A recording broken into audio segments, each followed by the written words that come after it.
सूद तुम खाओ, बेईमानियां तुम करो, लोगों के दिल को तुम दुखाओ, पड़ोसियों से रियाकारी तुम करो, भाइयों के साथ दुश्मनियां तुम निकालो, दुआ तुम्हारे पीर साहब करेंगे। वो भी अगला भी कहता ठीक है, जो जाने 20-25 हज़ार मिल जाते तो दुआ ही करनी ਤੁਹਾਡੇ ਲਈ कि अल्लाह इदा दे मुरीद कायम रहन। अस्सलामु अलैकुम वरहमतुल्लाहि वबरकातुहू। दोस्तों, उम्मीद है आप हजरात खैरियत से होंगे। दोस्तों, आपका खैर मकदम है हमारे चैनल क़ारी ग़िलमान संभली पर। दोस्तों, आज की इस वीडियो में मैं आप हजरात के सामने शाही इमाम पंजाब मौलाना उस्मान लुधियानवी साहब का एक और बेहतरीन बयान लेकर हाजिर हुआ हूँ। आज की इस बयान का टॉपिक है शब बारात में कब्रिस्तान जाना कैसा है। आइए मैं भी सुनता हूँ और आप भी सुनिएगा। शाही इमाम पंजाब मौलाना उस्मान लुधियानवी ने उन लोगों के लिए एक बहुत बड़ा पैगाम दिया है जो शब बारात में कब्रिस्तान जाते हैं। आशिक तो वो होता है जो महबूब के तरीके पर चले। मैं मानता हूँ मोहम्मद रसूलुल्लाह इस रात को कब्रिस्तान तक गए। उस कब्रिस्तान में रसूलुल्लाह सल्लल्लाहु अलैहि वसल्लम का कोई भाई बहन नहीं है। उस कब्रिस्तान में रसूलुल्लाह सल्लल्लाहु अलैहि वसल्लम की अम्मी नहीं है। रसूलुल्लाह सल्लल्लाहु अलैहि वसल्लम अपनी उम्मत के लिए गए। वो तो रात के अंधेरे में गए, अपनी उम्मत के लिए दुआएं मांगी। तुम तो मोटरसाइकिल पे जाते हो चीखते चिल्लाते टोलियां बना के, तो क्या ये सुन्नत के मुताबिक है? वो तो गए, उनके लिए कुरान पढ़ा वहां जाके। तुम जाते हो गैरों के तरीके पे मोमबत्तियां गाड़ के फूल डाल के तस्वीरें खींच के फेसबुक पे डालते हो, क्या ये सुन्नत के मुताबिक है? उन्होंने तो इस रात को क़याम किया, नियत बांधी अपने रब के हुजूर 2 रकात नमाज के लिए। तुम जाते हो, जलसे करते हो और जाके जलसों में बाहर रसगुल्ले खाते हो, गुलाब जामुन खाते हो, बिरयानियां खाते हो, और जो शायर कलाम पढ़ता है जिसका मकसद सिर्फ पैसा कमाना है, उसको 500-500 रुपए के नोट देते हो, ना ईशा की नमाज पढ़ते हो, ना फजर की नमाज पढ़ते हो। तो क्या तुमने सुन्नत के मुताबिक इस रात को अदा कर दिया है? अगर वो कहते हैं कि कुछ नहीं करना, ये कहते हैं बहुत कुछ करना, तो दोनों ही अपनी अपनी जगह पर गलत है। जो करना चाहिए वो करने के लिए तैयार नहीं, और जो नहीं करना चाहिए ये वो सब कुछ करने के लिए तैयार हैं। तो इसका मतलब दोनों ने ही एक खूबसूरत मौका, अल्लाह ताला मौका अता फरमाते हैं बार बार अपने बंदों को अपनी तरफ बुलाने का। अल्लाह मौका अता फरमाते हैं। तकलीफ पहुंचती है ना, अल्लाह ताला मौका देते हैं कि बंदा मुझसे रुजू करेगा, लेकिन बंदा तकलीफ पहुंचने पर रुजू नहीं करता, दुनिया में उसके कसूरवार ढूंढता है कि कौन कौन इस तकलीफ के कसूरवार है। अल्लाह से रुजू नहीं करता। मुअज्जिन कहता है हय्या अलस सलाह, अल्लाह मौका अता फरमाते हैं आ जाओ कामयाबी की तरफ। बंदा उसको नजरअंदाज करता है। अल्लाह ताला तो बार बार मौका इनायत फरमाते हैं। साहिल दरवाजे पर आके कहता है कि अल्लाह के लिए कुछ दे दो। इमाम अबू हनीफा ने लिखा है कि सदके के इतने जबरदस्त असरात देखे। फरमाया मैंने ऐसे लोगों को देखा जो बिल्कुल जालिम किस्म के थे, वो भी जब सदका देते थे तो उनको भी फायदा हो के ही रहता था। अल्लाह बार बार मौका देते हैं कि चलो आओ हम तुम्हें मौका दे रहे हैं बख्शने का, आओ हम तुम्हें मौका देते हैं माफ़ करने का, हम तुम्हें मौका देते हैं अपने आप को सुधारने का, हम तुम्हें मौका देते हैं नेक बनने का, हम तुम्हें मौका दे रहे हैं अपना मिजाज बदलने का। लेकिन बंदा उन मौक़ों को ज़ाया करता है। ये खूबसूरत मौका है शाबान का महीना, और शाबान में ये शब जो है उससे भी ज़्यादा खूबसूरत रात है कि इस रात में हम अपने रब को मना सकते थे। तो जब बंदा किसी को मनाता है तो कैसे मनाता है जी? हमारी किसी से बिगड़ी हुई हो, हम अगर वो सड़क पे मिल जाए तो इस इंतज़ार में रहते हैं कि ये थोड़ा साइड को हो जाए, वहाँ बात करेंगे। पीछे पीछे चल के जाते हैं कि अपने घर पहुँच जाए, वहाँ बात करेंगे। क्यों? अगर सरे बाजार इससे बात रखूँगा, अपना गिला करूँगा, ये मुझ पे गिला करेगा तो 10 लोग और सुनेंगे। अल्लाह माफ़ी के मौके देते हैं। मोहम्मद रसूलुल्लाह ने हुक्म दिया कि माफ़ी के मौके, माफ़ी के नवाफिल अपने घर में अदा करें, ताकि बंदा हो, बंदे का रब हो, बंदा अपने रब से खुल के बात कर सके, खुल के रो सके, खुल के ये कह सके कि मुझसे फलां रात में ये गुनाह हो गया, खुल के ये कह सके कि मैं फलां दिन में अपने ऊपर जुल्म किया, खुल के ये कह सके कि मैंने इतनी बार ठगी मारी, खुल के ये कह सके कि मैंने अपने माँ बाप के साथ ज्यादती की है। तुम्हें मौका दिया कि चलो आओ अलग से बात कर ले, अपना मामला निपटा ले। तुमने कहा वो मौका नहीं चाहिए, ये मौका तो रात को बदमाशी करने के लिए मैसर किया जाएगा। खूबसूरत मौका हाथ से चला गया। मौलवियों को बुलाते फिरते हो, बच्चों को लाइन लगी हुई है लोगों की, बच्चे घर भेज दीजिए, बच्चे घर भेज दीजिए। कुरान शरीफ पढ़वाना, जितने बच्चे मर्जी मदरसों के बच्चे ले जाओ, उनको भी पता है कि पूरा पारा पढ़ने की जरूरत नहीं है। बस चौधरी साहब ने बिरयानी खिलानी है, बस 2-4 सफे इकट्ठे पलटते रहो, जैसा तेरी खिलाने की नीयत है वैसी उनकी पढ़ने की नीयत है। नहीं यकीन आता तो पूछ लो किसी को। बिल्कुल हैरत की बात है कि आप चाहते हैं इस्लाम दुनिया का सबसे जदीद मजहब है, इस्लाम टेक्निकली बात करता है, इस्लाम रिवायतों की बात करता है, इस्लाम कदरों कीमतों की बातें करता है, लेकिन आप इस्लाम के साथ पैसे की बात करना चाहते हैं, आप इस्लाम के साथ धोखे की बात करना चाहते हैं। ये धोखा नहीं है। बाप तुम्हारा मर जाए, दुआ मदरसे वाले करे ना, खुद तू दुआ भी नहीं कर सकता अपने बाप के लिए।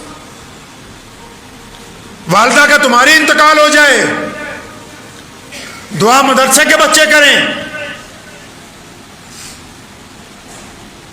घर के अंदर परेशानी हो जाए, दुआ पीर साहब करें। बदमाशी तुम करो, सूद तुम खाओ, बेईमानियां तुम करो, लोगों के दिल को तुम दुखाओ, पड़ोसियों से रियाकारी तुम करो, भाइयों के साथ दुश्मनियां तुम निकालो, दुआ तुम्हारे पीर साहब करेंगे। वो भी अगला भी कहता ठीक है, जदों जाने 20-25 हज़ार मिल जाते तो दुआ ही करनी ਤੁਹਾਡੇ ਲਈ कि अल्लाह इदां दे मुरीद कायम रहन।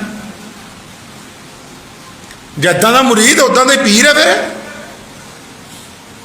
अगला भी कहता ठीक है, बस माशाल्लाह सुभान अल्लाह, तुम हमें पीर कहते रहो, हम तुम्हें अच्छा मुरीद कहते रहे। आपने सुना है किस्सा? अच्छा आप तो सुन नहीं सकते क्योंकि आप बुखारी पढ़ते नहीं है। बुखारी का अच्छा आपको कोई सुना भी नहीं सकता, क्योंकि जिन्होंने सुनानी है वो तुम्हें घी तो असली चाहिए, देसी घी असली, दूध असली। मौलवी चाहिए 5,000 रुपये महीने वाला जो बस कुरान नमाज पढ़ा दे तुम्हारी। ऐसे बेईमान लोग हैं, ऐसे बेईमान लोग हैं।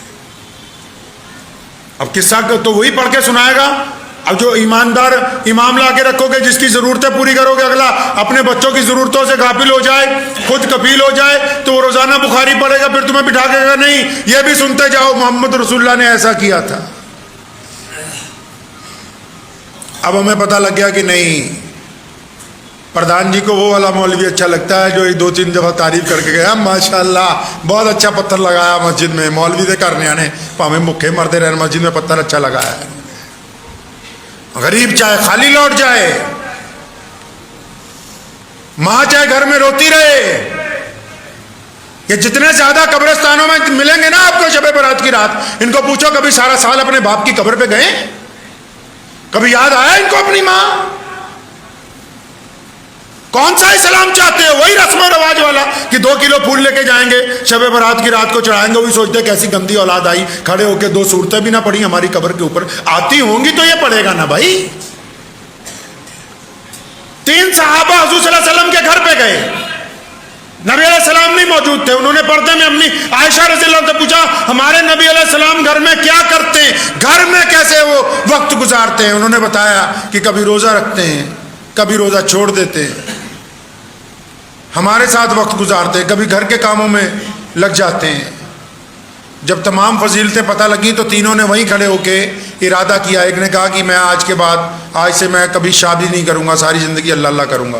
दूसरा कहने लगा मैं सारी ज़िंदगी रोज़े ही रखूंगा। अलग अलग इरादे बनाए। नबी अलैहिस्सलातु वस्सलाम को पता लगा। एक ने कहा सारी ज़िंदगी कुरान ही पढ़ता रहूँगा, मैं और नहीं कुछ करना। बस जो दीवाने होते हैं अलग अलग तरह के अंदाजे लगाते हैं। नबी अलैहिस्सलाम को पता लगा, अपने पास बुलाया, फरमाया क्या तुम मुझसे ज़्यादा मेरे रब को जानते हो? फरमाया तुम मुझसे ज़्यादा अल्लाह को जानते हो? ये क्या तुमने ढोंगा बना लिए? आजकल देखो बापे गिरी 30 साल से रात की ईशा की वजू से फजर की नमाज पढ़ रहे, 30 साल से अल्लाह अकबर, तो 30 साल में अपनी बीवी के पास ही ना गए, 30 साल से कोई हाजत ही ना की। अजी एक बाबा जी मिले हैं, वो तो बस अपने सर के ऊपर चूंटी लगा के रस्सी बांधी हुई कि अगर रात को झपकी आए तो फौरन आँख खुल जाए, तकलीफ की वजह से बस अल्लाह अल्लाह ही करना। ये इस्लाम है? ऐसा नहीं है इस्लाम में। मोहम्मद रसूलुल्लाह ने फरमाया क्या तुम मुझसे ज़्यादा मेरे रब को जानते हो? फरमाया बेहतरीन मुसलमान वही है जो अपनी ज़िंदगी अल्लाह और उसके रसूल के कहने के मुताबिक गुजारे। जो बीवी के साथ अच्छा शौहर हो, जो माँ के साथ अच्छा बेटा हो, जो मस्जिद में अच्छा मुसल्ली हो, जो बाजार में ईमानदार कारोबारी हो, ईमानदार मुलाजिम हो, जो इंसाफ करने वाला हाकिम हो, जो सच बोलने वाला मुकर्रिर हो। ये क्यों कर मुमकिन है? रूहबानियत इख्तियार कर ली जाए। मोहम्मद रसूलुल्लाह ने तो रूहबानियत को हराम करार दिया। फरमाया मेरी उम्मत की रूहबानियत ये नहीं है कि बंदा सिर्फ एक जगह बैठा रहे बस अब सारी जिंदगी तस्बीह पकड़ के अल्लाह अल्लाह ही करनी है। तो मेरी तो आप सबसे खुदारा ये दरख्वास्त है कि आज की रात को ये भी ना समझे कि कुछ बरकत वाली नहीं, बड़ी मुकद्दस रात है, लेकिन इस मुकद्दस रात को सड़कों पे फिर के ज़ाया ना करें।